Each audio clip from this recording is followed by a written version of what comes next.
Good morning students, मैं पूनम राय। आज के इस वीडियो में मैं कुछ ऐसे महत्वपूर्ण प्रश्नों को लेके आई हूँ जो किसी भी परीक्षा में बार बार पूछे जाते हैं। तो ये आप सभी के लिए बहुत ही उपयोगी होने वाला है। शुरू करते हैं।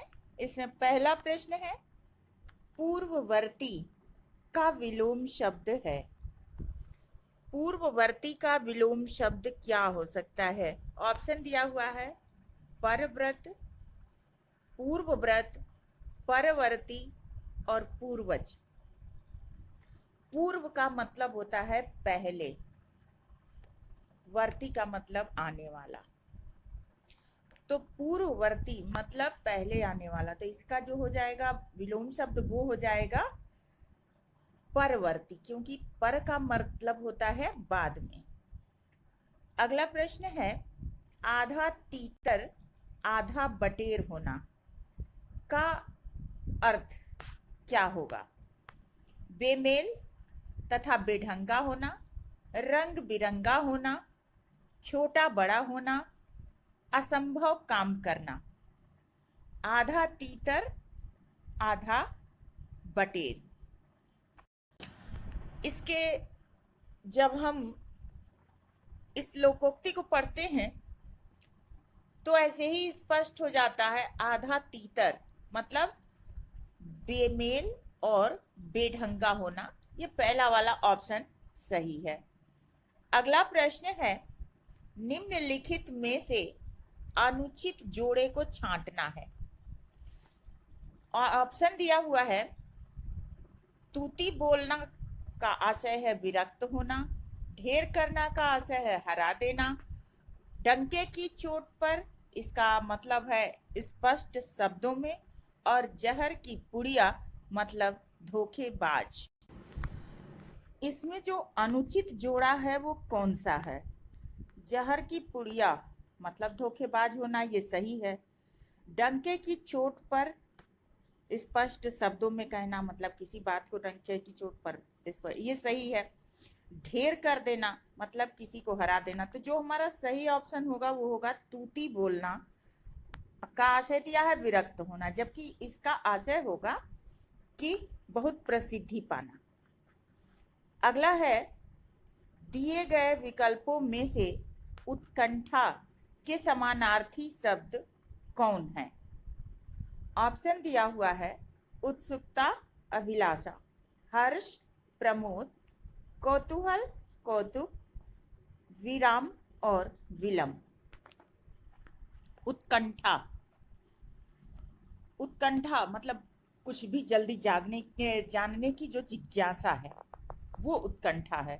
तो इससे समानार्थी शब्द जो हो जाएगा वो हो जाएगा उत्सुकता और अभिलाषा। ए वाला ऑप्शन हमारा सही हो जाएगा। अगला प्रश्न है,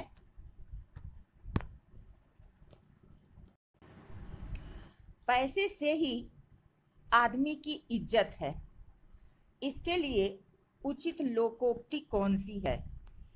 होनहार बिरवान के होत चिकने पात, जर है तो नर नहीं तो खंडहर, जैसी तेरी कामरी वैसे मेरे गीत, और अपनी पगड़ी अपने हाथ।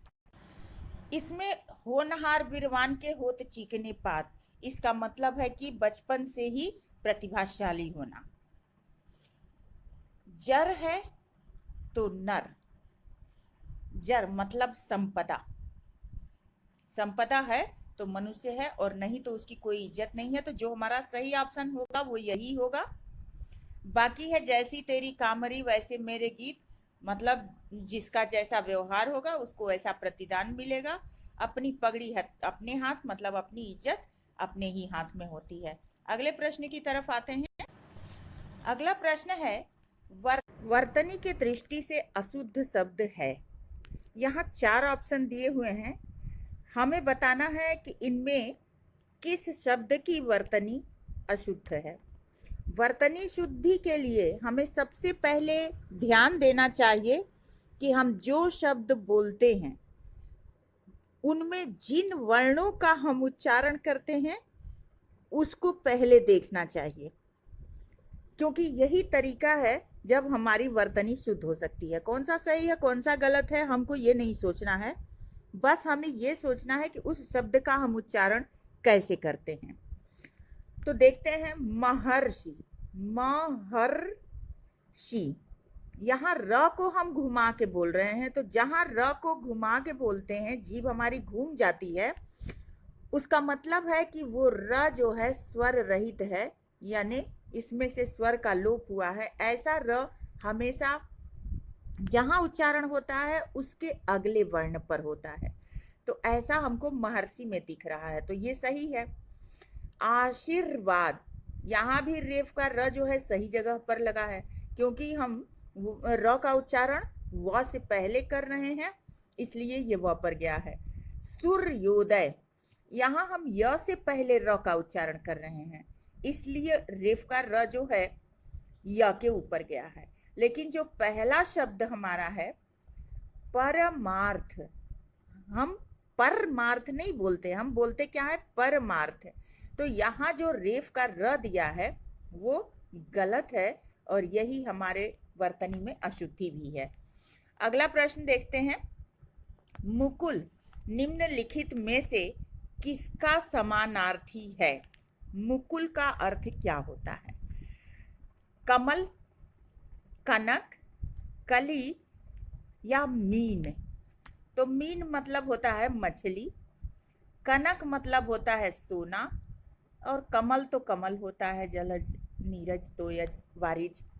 लेकिन यहाँ जो कली है इसका मतलब होता है मुकुल, तो हमारा सी वाला ऑप्शन यहाँ सही है।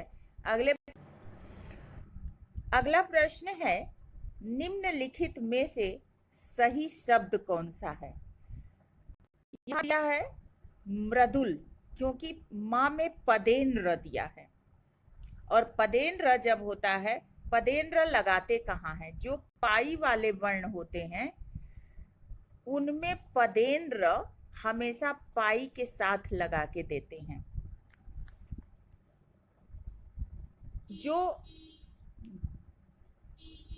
इससे अलग वर्ण होते हैं तो उनमें पदेन लगाने का तरीका ये होता है। तो यहाँ माँ क्योंकि पाई वाला वर्ण है इसलिए इसके नीचे लगा हुआ है, और इसको हम पढ़ेंगे मृदुल, क्योंकि पदेन्द्र जिस वर्ण में लगता है उसके बाद उच्चारण किया जाता है, ये हमने पहले भी कई बार बताया है। अगला वर्ण दिया हुआ, अगला शब्द दिया हुआ है मृधुर, मृदुल और मृदुल। हम शब्द बोलते हैं मृदुल, तो यहाँ जो सही शब्द हमारा है मृदुल ना होकर मृदुल होगा। यहाँ ह्रस्व उ है, सी वाला ऑप्शन हमारा सही हो जाएगा। अगला प्रश्न, नवनीत शब्द का समानार्थी है। नवनीत, अगर इसके शाब्दिक अर्थ की तरफ जाएं तो नव मतलब नया, नीत मतलब उगा हुआ, निकला हुआ, तो इस हिसाब से तो नया चांद हो सकता है, लेकिन ऐसा होता नहीं है। गृह मतलब घर हो जाएगा, जल मतलब पानी हो जाएगा, और जो सही ऑप्शन होगा वो ताजा मक्खन जो होता है इसको कहते हैं नवनीत, तो हमारा बी वाला ऑप्शन सही है। अगला प्रश्न है, निम्नलिखित में से समानार्थी शब्द का कौन सा जोड़ा सही नहीं है? यहाँ कुछ शब्द दिए हुए हैं और उनके समानार्थी शब्द दिए हुए हैं, इसमें कौन सा सही नहीं है? कमल का अम्ब और आब, झंडा, ध्वज, पताका, दांत का दंत और रदन, और चांद का है राकेश और शशि। तो राकेश और शशि तो सही ही है। दांत का दंत और रदन, रदन भी दांत को ही कहते हैं, ये भी सही है। ध्वज और पताका ये दोनों झंडा के ही समानार्थी शब्द हैं, लेकिन आब जो है ये कमल का समानार्थी नहीं है, तो ए वाला ऑप्शन सही हो रहा है। अगला है स्वान निद्रा, इस मुहावरे का अर्थ क्या है? स्वान निद्रा एक मुहावरा है और इस मुहावरे का अर्थ क्या होगा? सजग निद्रा, दूसरे को धोखा देना, चतुर होना या धोखे से शिकार करना। स्वान का अर्थ होता है कुत्ता। कुत्ते की नींद क्या होती है?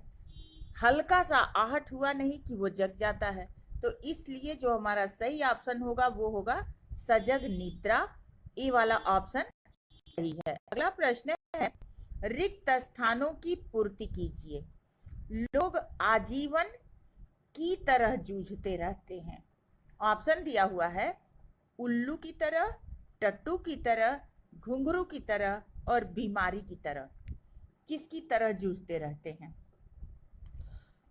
तो यहाँ जूझते रहना मतलब लगातार काम में लगे रहना।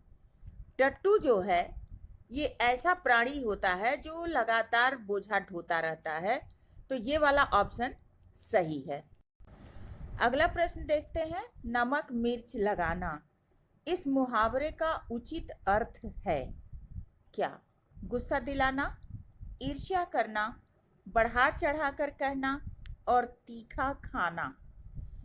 तो नमक मिर्च लगाना ये एक मुहावरा है, इसलिए तीखा खाना तो हो नहीं सकता। बढ़ा चढ़ा कर कहना, ईर्ष्या करना, गुस्सा दिलाना। नमक मिर्च लगाने का आशय है बढ़ा चढ़ा कर कहना। ये सी वाला ऑप्शन सही है।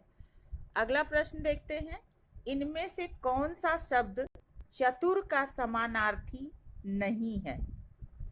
खुदगर्ज, तीव्र बुद्धि, हाजिर जवाब, फुर्तीला। जो चतुर होगा वो फुर्तीला होगा, जो चतुर होगा वही हाजिर जवाब भी होगा और जिसकी तीव्र बुद्धि होगी वही चतुर होगा। खुदगर्ज मतलब सिर्फ अपने बारे में सोचना, ये अलग है। तो ये चतुर का समानार्थी शब्द नहीं है।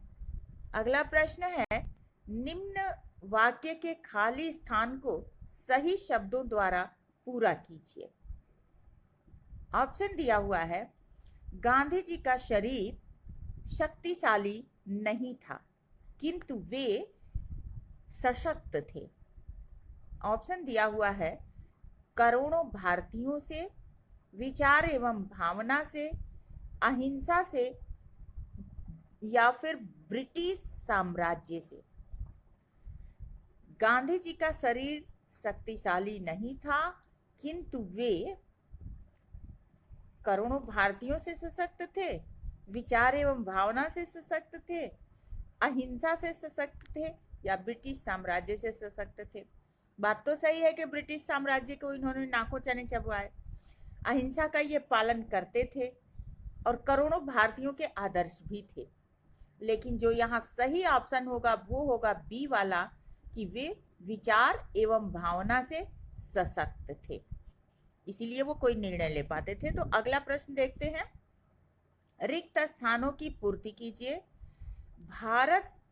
भारतीय, यहाँ पे खाली स्थान भरना है, में रोशनी के महापर्व दीपावली में घरौंदा और रंगोली बनाए जाने की रही है। यहाँ पे जो दूसरा वाला रिक्त स्थान है, इसको जब हम देखते हैं तो हमें स्पष्ट होता है कि रंगोली और घरौंदा ये बनाए जाने की कोशिश नहीं की जाती है दिवाली में। अधिमान नहीं होता है, सिद्धांत नहीं होता है, बल्कि क्या होता है, परंपरा होता है। और जो भरा जाएगा वो जोड़ा एक ही भरा जाएगा साथ। तो इसलिए जो हमारा सही ऑप्शन हो जाएगा वो हो जाएगा सी वाला। हमारा पूरा वाक्य हो जाएगा, रिक्त स्थानों की पूर्ति के लिए जो सही शब्द होगा वो होगा, भारतीय संस्कृति में रोशनी के महापर्व दीपावली में घरौंदा और रंगोली बनाए जाने की परंपरा रही है। अगला है, गुदड़ी का लाल मुहावरे का आशय क्या है? ऑप्शन दिया हुआ है, निर्धन परिवार में बेटे का जन्म होना, निर्धन परिवार में धन का आना, निर्धन परिवार में गुड़ी का जन्म होना और धोखेबाज मित्र। गुदड़ी का लाल, जो अभावों में भी चमक रहे, चमकता रहे। तो ऐसा जो सही ऑप्शन होगा वो क्या होगा कि निर्धन परिवार में गुणी व्यक्ति का जन्म होना। ये वाला ऑप्शन सही है। अगला है, स्थावर का विपरीत शब्द क्या है? जंग, क्षुद्र, सेवक या जंगम। जंग मतलब युद्ध होता है, क्षुद्र मतलब छोटा, सेवक सेवा करने वाला। जो हमारा सही ऑप्शन हो जाएगा वो हो जाएगा डी, जंगम। स्थावर का विलोम शब्द क्या हो जाएगा? जंगम। अगला है, काठ की हांडी बार बार नहीं चढ़ती। इस लोकोक्ति का अर्थ क्या है? लकड़ी का बर्तन अग्नि से जल जाता है, बुरे दिन हमेशा नहीं रहते, छल कपट का व्यवहार हमेशा नहीं चलता, या दुर्भाग्य की मार बार बार नहीं होती। जो हमारा सही ऑप्शन होगा वो होगा छल कपट का व्यवहार हमेशा नहीं चलता। ये सी वाला ऑप्शन हमारा सही है। अगला प्रश्न देखते हैं, कोई कमाए कोई खाए, इसके अर्थ को दर्शाती सही लोकोक्ति निम्न में से कौन सी है? खरी मजूरी चोखा काम, घर की मुर्गी दाल बराबर, अंधी पीसे कुत्ता खाए, चट मंगनी पट ब्याह। इसमें जो सही ऑप्शन होगा कोई कमाए कोई खाए, इस लोकोक्ति के लिए वो है अंधी पीसे कुत्ता खाए। कोई कमाए कोई खाए, ये सी वाला ऑप्शन सही है। अगला प्रश्न है, यह निबंध मैं लिखा हूं, इस अशुद्ध वाक्य के लिए निम्न में से शुद्ध वाक्य का चयन कीजिए। ऑप्शन दिया हुआ है, मैं यह निबंध लिखा हूं, यह निबंध मैं लिखा हूं, यह निबंध मैंने लिखा है, मैंने यह निबंध लिखा हूं। तो यहाँ ए और डी वाला ऑप्शन तो पहले गलत है, क्योंकि मैंने होगा तो लिखा हूं नहीं होगा, और यहाँ मैं है मैं नहीं है, और क्रिया भी गलत प्रयोग की गई है।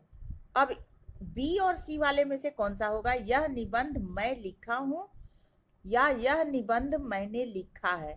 क्रिया भूतकाल की है, तो ऐसे में जो हमारा सही वाक्य होगा वो हो जाएगा सी वाला। ने कारक लगेगा तो क्रिया भूतकाल की लगेगी। सी वाला ऑप्शन हमारा सही है, यह निबंध मैंने लिखा है। अगला प्रश्न है, लोहा मानना, इस मुहावरे का अर्थ क्या है?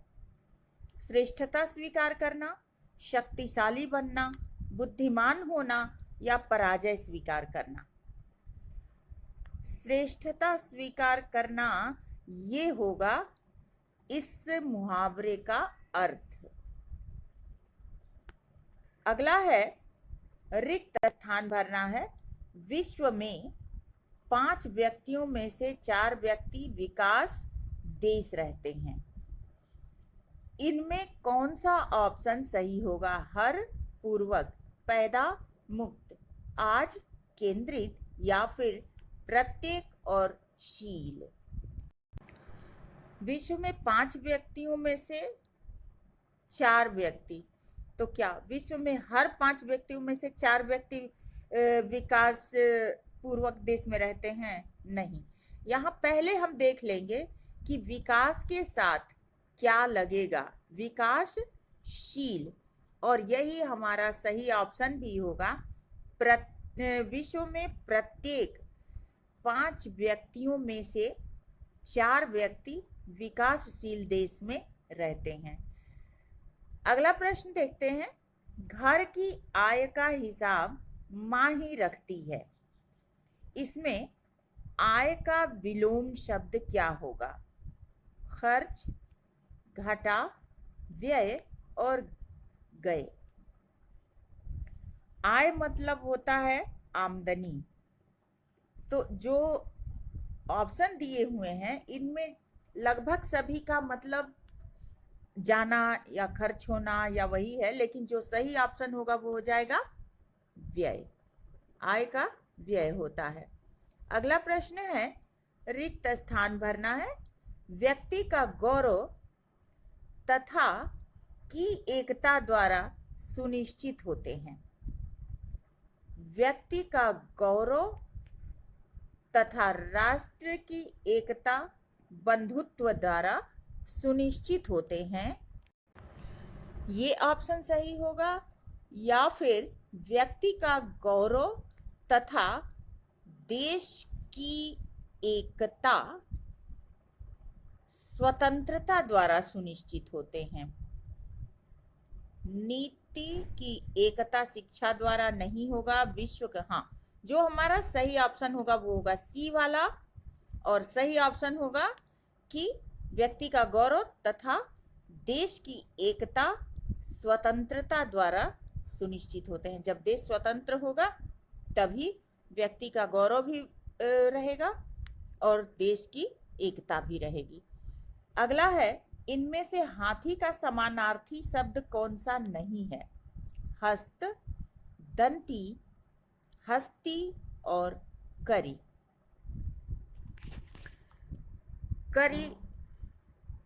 करी होता है,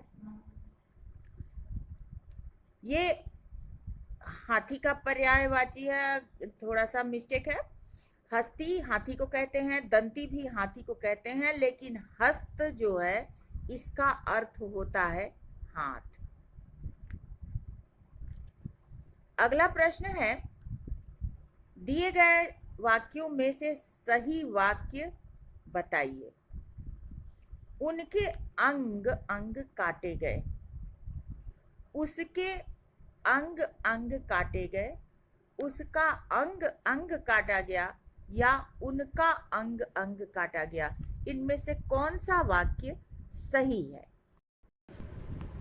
इसमें जो सही वाक्य होगा वो हो जाएगा, उसका अंग अंग काटा गया, क्योंकि अंग अंग काटे गए ये गलत हो जाएगा। उसका अंग अंग काटा गया एक व्यक्ति का ही पार्ट बता रहा है, तो यहाँ सी वाला वाक्य सही है। अगला प्रश्न है, हानि का विलोम शब्द है आमदनी, लाभ, मुनाफा या फायदा। तो हानि का जो विलोम शब्द होगा वो हो जाएगा लाभ। अगला है, अनुचित विकल्प का जोड़ा कौन सा है? अनुराग का विराग, उन्नत उन्नति, कटु मधुर, अल्पज्ञ बहुज्ञ। ज्ञ मतलब जानने वाला, अल्प मतलब थोड़ा, और बहु मतलब बहुत। तो ये ऑप्शन जो है सही है।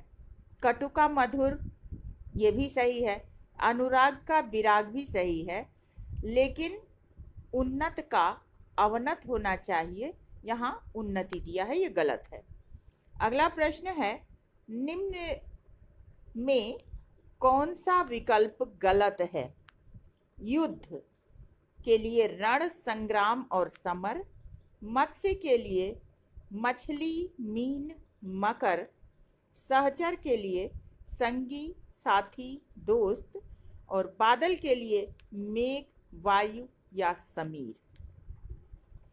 इसमें जो विकल्प गलत है वो होगा मत्स्य वाला, बी वाला ऑप्शन, क्योंकि मछली और मीन इसका मतलब तो मत्स्य होता है, लेकिन मकर जो है वो अलग है, इसलिए हमारा बी वाला ऑप्शन सही है।